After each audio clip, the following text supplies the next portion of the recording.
Good morning, expats and expat wannabes. Just going to drop Lynn off at work. It's her first day on the morning shift. 6 a.m. shift. 6 a.m. I'm still sleeping. It's not a 6 a.m. shift because it's coming up on 7. Yeah. Okay, we're going to do a walk around today and update you. Yeah. Alrighty. Okay. See you later. See you later, alligator. I'll just text you. Yeah, okay.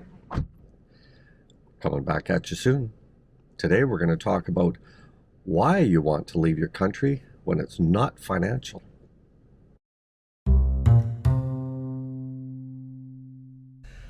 Welcome back. Well, let's talk about some of those other things other than financial that would make you leave your country. Beyond an adventure. So where am I going with this? Politics. If you're of that age where politics is still driving you crazy and you think that you've got to get out of your country because things are going to hell in a handbasket, I've got news for you. It's going to hell in a handbasket everywhere. The unfortunate part about us baby boomers or tail end baby boomers is that we've got history on our side, and our history is reflection of what we grew up in. And what I like about the Philippines is the fact that the country just feels like more about my youth. It's not as developed, etc. I've got somebody coming in, so I am going to pause this. I just met a fellow and his dog is named Timber. And the legs on that dog are huge. That dog is meant to go through the bush hunting, boy. I'll tell you. Wow. Anyway, let's get back to this whole politics thing. It can be daunting. And it's like a disease. It's like a reality show. It never ends. Now, our family has been in the media forever. And we're in Canada here. And I remember when CNN first came to Canada. And we were at a convention. And there was a fellow there from the United States who was talking to us about the caution of allowing your news to become opinion news. It's not news. It's editorial. It's based on the host gathering guests to find his opinion. So it's not balanced, and it never will be, okay? Because it's the shtick of that host, okay? My feeling is that we have to let that go and leave it to the next generation.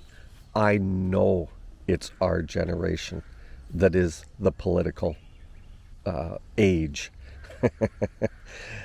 of being in government and making policy and all of that type of thing. But in my youth, my middle youth, I fought the good fight, only to find out it meant nothing to the next generation. And I don't need to go into all of those things, but I've come to a new way of looking at things.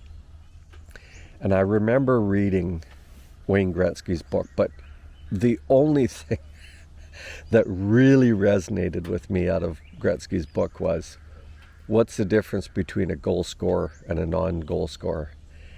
And a goal scorer sees nothing but net.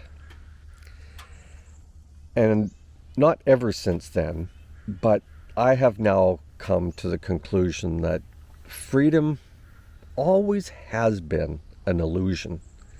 It's an illusion. Go back, go back, go back. Just stop and put yourself at a window. Just let yourself go a little bit and actually ask yourself, has there ever been a point where as an individual you ever had freedom? There's always been a king. There's always been a tribal leader. There's always been a shaman. There's always been. And we just have to let that go. But as Westerners, we have a unique opportunity to walk through what I call the holes of life, a la the Wayne Gretzky quote, seeing nothing but net. Well, there are holes, and there's lots of holes. There's lots of opportunity. And yes, prices are going to go up. They always do. 1982 is no different than what's happening right now. Then it was a massive recession. Now it was a disease-driven thing. And these cycles will always happen. We had the oil crisis back in the 70s, all of that type of thing. And we've all forgotten that. And I do honestly feel that the baby boomers and the people in their 50s and stuff like that often look at the millennials and say they're entitled. I hate to tell you this, but there are a lot of seniors walking around feeling entitled. Even if you're in a social country, your pension was never meant to be such a level as for you to enjoy life to the grandest. Never was. It was meant always to be a supplement. So, in keeping with our talks on finances and all of that type of thing, that is a key to me. It's about how you're going to move to the Philippines and how you're going to survive in the Philippines financially. But if finances is not your problem and you're wanting to move for a emotional reason, check that baggage at the door.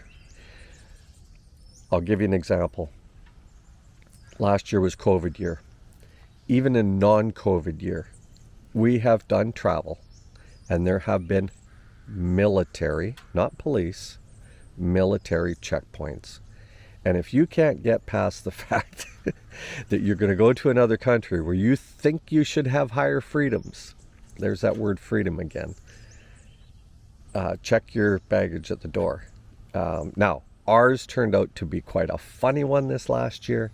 We got our permit to drive. We were self-driving, so we didn't have to worry about quarantining and stuff like that. And we're going through this checkpoint, and they finally let the car in front of us go after a lengthy talk through. And those military guys looked through the window and they saw two foreigners, and all I can picture them going was, "Oh, I'm not dealing with these guys today." Because a lot of Westerners have not checked their baggage at the door and just enjoy life. It's really an unfortunate thing. And if you think you can escape your politics, check your bags at the door. Internet will give you all the news from home. And because you're not even there, it is even more amplified. And so you start losing yourself even more. I really can't say much more than that, guys. It is really, really necessary to check the bags at the door. You have to look for the new adventure in life. And your new adventure is, in my opinion, check the bags at the door. Okay? You're going to start experiencing enough local politics, enough change in your life. What's the most common one that I hear from people when we're in Angolaise and we take them out to the airport where there's a nice, big, beautiful park? It's the ex-military base, so there's curbs and there's sidewalks and there's a whole 9 yards. And I remember my buddy John clearly saying, "Oh my God, why can't the rest of the Philippines be like this? What is going on?" And I said, "John, it won't be 30 cents on the dollar if it looks like this. This is Western." That's just reality, right? So you're going to run into enough challenges emotionally to get past certain things. The beauty of it, in my opinion, is they speak enough English, and the people, once you engage with them, if you're pleasant immediately, and not trying to be stern and all of that type of stuff, the doors open up. They really do. So, another check and balance before you make that decision to go to the Philippines. And this is why I say, when you go there, it's your first trip, or it's your ground trip to find your condo, or you're going to spend a year there minimum, and maybe you're going to bite the bullet and you're going to do hotel the whole time, or you're going to pay Western dollars for that first year, that the last thing you need to be doing is clubbing and doing the vacation stuff. You have to put that aside. You have to get down to it, because I run into guys that start with the whole clubbing thing, and in very short order, they're drawn right back into what they were experiencing back in their own country. Okay, immersion. That's what this is all about. Check the bags, walk through the holes of life, and get that immersion happening. Okay, guys, this is a short but fun one today, in my opinion. We're going to get back to more of a financial look on the weekend. I'll give you the currency updates on Friday. And on Saturday, we are talking Angolese and the expat opportunities, not just in Angolese alone, but the whole surrounding area. Okay? Talk to you soon, boys and girls. Expats and expat wannabes, right? Yay!